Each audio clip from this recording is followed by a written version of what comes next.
আসসালামু আলাইকুম। ডেনমার্কের কোপেনহেগেন থেকে নতুন ভিডিওতে স্বাগত। আজকের ভিডিওর টপিক হচ্ছে ক্রোয়েশিয়াতে যারা ট্যাক্সি চালাইতে চান তাদের করণীয় কি। এখানে অনেক বড় একটা ভুল আছে আমাদের। ট্যাক্সি নিয়ে আমার আগেই অনেক সিরিজ ভিডিও দেওয়ার কথা ছিল।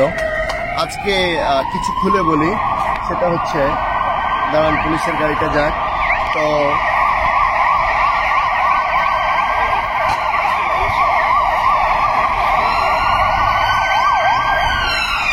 বিশেষ করে যারা মিডল ইস্টে লাইসেন্স হোল্ড করেন ওদের ক্রোয়েশিয়াতে এসে ট্যাক্সি চালানোর সহজ উপায়টা শেয়ার করব আজকে আপনার সাথে। আপনি যে কোনো একটা বিষয় নিয়ে আগে ঢুকে পড়েন। ঢুকে পড়লে পরে যেটা করা যাবে সেটা হলো, যে কোম্পানিতে আসবেন সেই কোম্পানিতে যখন আপনার টিআরসি হয়ে যাবে, টিআরসি হওয়ার পরে পুরাটা দেখা, টিআরসি হওয়ার পরে আপনি 6 মাস যখন অতিক্রম করবে, 6 মাস আপনার টিআরসির মেয়াদ শেষ হলে পরে আপনি ক্রোয়েশিয়াতে আপনার লাইসেন্স শিফটের সুযোগ পাবেন, ক্রোয়েশিয়ান লাইসেন্সটা পেয়ে যাবেন। বাই দিস টাইম ট্যাক্সিতে কোনো কোম্পানির সাথে নিজেকে জয়েন করে আপনি একটা ট্যাক্সি কোম্পানিতে পারমিট জমা করে দেবেন। কিন্তু অনেকের মনের মধ্যে প্রশ্ন হচ্ছে যে আমি ট্যাক্সি কোম্পানিতে, অনেকের মনের মধ্যে প্রশ্ন আছে এরকম যে আমি ট্যাক্সি কোম্পানিতে না আসলে হয়তো আর ট্যাক্সি চালাইতে পারবো না। এই ধারণাটা ঠিক নয়। এখানে বাংলাদেশি লাইসেন্স দিয়েও ট্যাক্সি চালানো যায় যদি আপনি এখানে আসবার পরে লিঙ্ক করতে পারেন। তবে উত্তম উপায় হচ্ছে, সবার সেই সুযোগ হয় না, উত্তম উপায় হচ্ছে এইটা, আপনি যে কোনো কোম্পানিতে আসবেন, আসবার পরে আপনি আপনার টিআরসি যখন হয়ে যাবে আপনি খুঁজে বের করবেন কোন ট্যাক্সি কোম্পানিতে লোক লাগে।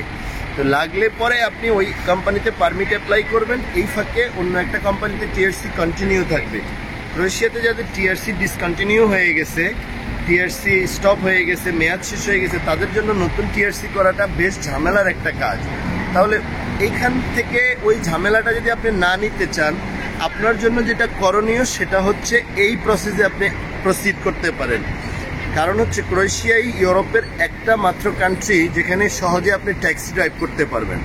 তাহলে এটার জন্য একটু ইংলিশ জানলে, এখানকার কোনো স্কুল থেকে যদি আপনি কিছু ক্লাস করে নেন গাড়ির রুলস রেগুলেশন নিয়ে, দেন আপনি ট্যাক্সি কোম্পানিতে ট্যাক্সিতে পারমিট হয়ে গেলে আপনি পার্মানেন্টলি ট্যাক্সিতে ঢুকে যেতে পারবেন। তাহলে বিষয়টা এইটা ক্লিয়ার হলাম যে ট্যাক্সি চালানোর জন্য ট্যাক্সি কোম্পানির পারমিট নিয়ে আসতে হবে, এই ধারণাটা ভুল। ক্রোয়েশিয়াতে ট্যাক্সি চালিয়ে খাওয়া দাওয়ার পরে 2 লক্ষ টাকা ইনকাম করা এটা খুবই সহজ কাজ, এটা কোনো কঠিন কাজ নয়, এবং এটা খুবই স্মার্ট একটা প্রফেশন, স্মার্ট পিপলদের জন্য। তাহলে যারা ড্রাইভিং প্রফেশনে আছেন তাদের জন্য আজকের এই ভিডিওটা, তারা ক্রোয়েশিয়াতে এসে কীভাবে ট্যাক্সি চালাইতে পারবেন এই রিলেটেড ইনফরমেশান আমি শেয়ার করলাম। আর কেউ যদি সরাসরি ট্যাক্সি কোম্পানিতে আসতে পারেন এটা খুবই ভাগ্যের ব্যাপার হবে, তবে এটা সংখ্যা খুব বেশি নয়, এটা সংখ্যাগত দিক থেকে অনেক কম।